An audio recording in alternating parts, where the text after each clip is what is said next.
दोस्तों, एक बार देवी सरस्वती ब्रह्मदेव के पास आकर उन्हें पूछने लगती है, हे स्वामी, आपने सृष्टि की रचना की है। आपने अपने मन से तथा शरीर के पृथक पृथक अंगों से अनेक ऋषि मुनियों को प्रकट किया है तथा अनेक सुंदर सुंदर अप्सराओं, गंधर्वों तथा देवताओं को भी प्रकट किया है। आपने ही स्त्रियों को सौंदर्य और चंचलता प्रदान की है। किंतु हे प्रभु, स्त्रियों में ही गर्भ की उत्पत्ति क्यों होती है? संसार में केवल स्त्रियां ही गर्भ धारण क्यों करती है? इसके पीछे क्या कारण है? यह कष्ट केवल स्त्रियों को ही क्यों सहन करना पड़ता है? तब ब्रह्मा जी मुस्कुराते हुए कहते हैं, हे देवी, आज आपने उचित ही प्रश्न किया है और यह बात सत्य है कि संसार में सभी रोगों और कष्टों से बढ़कर गर्भ धारण का कष्ट होता है। गर्भ धारण करने में स्त्रियों को अत्यधिक पीड़ा होती है। इस विषय में मैं आपको एक प्राचीन रहस्य सुनाता हूं, जिसे आप ध्यान से पूरा सुनिए। जो भी स्त्री इस कथा का श्रवण करती है, उसे अत्यंत गुणवान तथा रूपवान पुत्र की प्राप्ति होती है। देवी सरस्वती कहती है, हे प्रभु, मैं इस कथा को ध्यानपूर्वक सुनूंगी। कृपया आप इस कथा को मुझसे कहिए। फिर ब्रह्मा जी कहते हैं, हे देवी, पुलत्स्य का जन्म मेरे कान से हुआ था। पुलत्स्य मेरे मानस पुत्रों में से एक है। मैंने उसे अनेक प्रकार की विद्याएं प्रदान की तथा उसके प्रकट होने का उद्देश्य उसे समझाया। फिर मैंने उसे संसार के कल्याण के लिए तपस्या करने का उत्तम कार्य सौंप दिया। मेरी ही आज्ञा से सत्ययुग में महर्षि पुलत्स्य सुमेरु पर्वत के उच्च बिंदु पर तपस्या करने के लिए चला गया। वहां पर आश्रम का निर्माण करके पुलत्स्य घोर तपस्या करने लगे। उसी समय अनेक गंधर्व, देवता, दानव तथा अप्सराएं उस स्थान पर विचरण करने के लिए आया करते थे। उन सभी की दृष्टि पुलत्स्य पर पड़ी तो वे सभी उनकी चेष्टा करने लगे। उन्होंने पुलत्स्य की तपस्या में अनेक बार विघ्न उत्पन्न करने का प्रयास किया। खेल खेल में अप्सराएं पुलत्स्य के तप को भंग करने का प्रयास करने लगी, उनकी तपस्या में बाधा निर्माण करने लगी। तभी पुलत्स्य ने क्रोध में आकर वहां पर उपस्थित सभी अप्सराओं और गंधर्वों को यह चेतावनी दे दी, आज के बाद जो भी प्राणी उनके सामने आएगा और उनकी तपस्या में विघ्न डालेगा, वह गर्भ धारण करेगा। पुलत्स्य की ऐसी कठोर वाणी सुनकर समस्त अप्सराएं, गंधर्व आदि भयभीत हो गए और वहां से डरकर दूर भाग गए। उसी समय में पर्वत की कंदर में ऋषि तृणबिंदु की कन्या हविर्भुआ अपने माता पिता के साथ निवास करती थी। वह महर्षि पुलत्स्य के कहे गए वचन को नहीं जानती थी। फिर एक दिन वह अपनी सहेलियों को खोजते हुए सुमेरु पर्वत के उस स्थान पर चली गई जहां पर ऋषि पुलत्स्य तपस्या कर रहे होते हैं। तृणबिंदु की कन्या अपने सहेलियों को पुकारते हुए महर्षि पुलत्स्य के आश्रम पर पहुंच गई। जब हविर्भुआ महर्षि पुलत्स्य के सामने आकर खड़ी हो गई तो उनकी दृष्टि उस स्त्री पर पड़ी। महर्षि पुलत्स्य की दृष्टि पड़ते ही पुलत्स्य के श्राप का प्रभाव उस पर पड़ने लगा। तत्काल ही उसका शरीर पीला पड़ने लगा और वह उसी क्षण गर्भवती हो गई। अचानक स्वयं के शरीर में इस प्रकार का विचित्र बदलाव देखकर हविर्भुआ अत्यंत घबरा गई। उतने में ही उसकी सखियां उस स्थान पर आ गई तो हविर्भुआ ने उन्हें उस घटना के बारे में बता दिया। फिर हविर्भुआ की सहेलिये उसे लेकर उसके पिता के घर पर चली गई। वहां जाकर हविर्भुआ ने अपने पिता को सारा वृतांत सुना दिया। अपनी पुत्री की यह बात सुनकर महर्षि तृणबिंदु को बड़ा दुख हुआ। अब उन्होंने ध्यान लगाकर सब कुछ देख लिया तो उन्हें पता चला कि महर्षि पुलत्स्य के द्वारा श्राप दिए जाने पर उनकी पुत्री गर्भवती हो गई है। इससे वे अत्यंत दुखी हो गए और तुरंत ही अपनी कन्या को साथ में लेकर वे सुमेरु पर्वत पर चले गए। वहां पर उन्होंने महर्षि पुलत्स्य को देखकर उन्हें नमस्कार किया और क्षमा याचना करने लगे। ऋषि तृणबिंदु कहने लगे, हे महर्षि, आप तो साक्षात ब्रह्मा जी के मानस पुत्र हैं। सारे संसार में आपकी कीर्ति है। आप परम दयालु और परम कृपालु हैं। आज मेरी पुत्री के द्वारा अनजाने में ही अपराध हुआ है। वह आपके द्वारा कहे गए कथन से अनजान थी। आप ही के श्राप के कारण आज मेरी पुत्री गर्भवती हो गई है।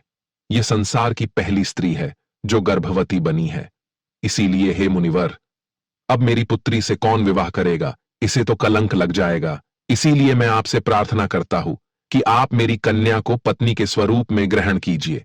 मेरी कन्या सर्वगुण संपन्न है, उसके मन में किंचित मात्र भी दोष नहीं है। वह अनजाने में ही आपके श्राप को ग्रहण किया है। यह सदैव ही आपकी सेवा में तत्पर रहेगी।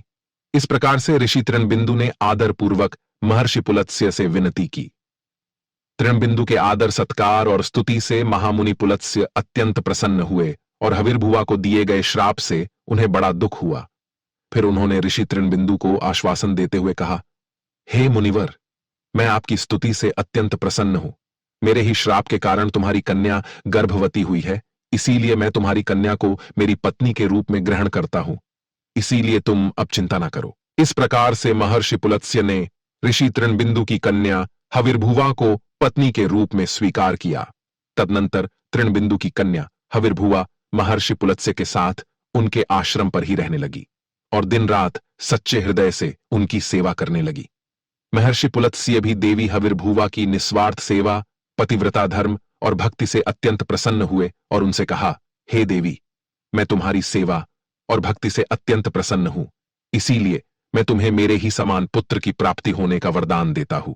जिस समय तुम मेरे सामने आई थी उस समय मैं वेदों का पाठ कर रहा था और तुमने वेदों का श्रवण भी किया है, इसीलिए तुम्हारा पुत्र चारों वेदों में पारंगत होगा और समस्त संसार को वेदों का ज्ञान प्रदान करेगा। तुम्हारा यह पुत्र सारे संसार में विश्रवा के नाम से प्रसिद्ध होगा। फिर कुछ समय के उपरांत देवी हविर्भुवा ने एक अत्यंत गुणवान पुत्र को जन्म दिया।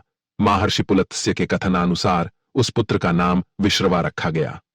विश्रवा अपने पिता महर्षि पुलत्स्य के समान ही विद्वान, सत्यवादी और धर्म का पालन करने वाले थे। उनकी ख्याति संपूर्ण विश्व में हुई।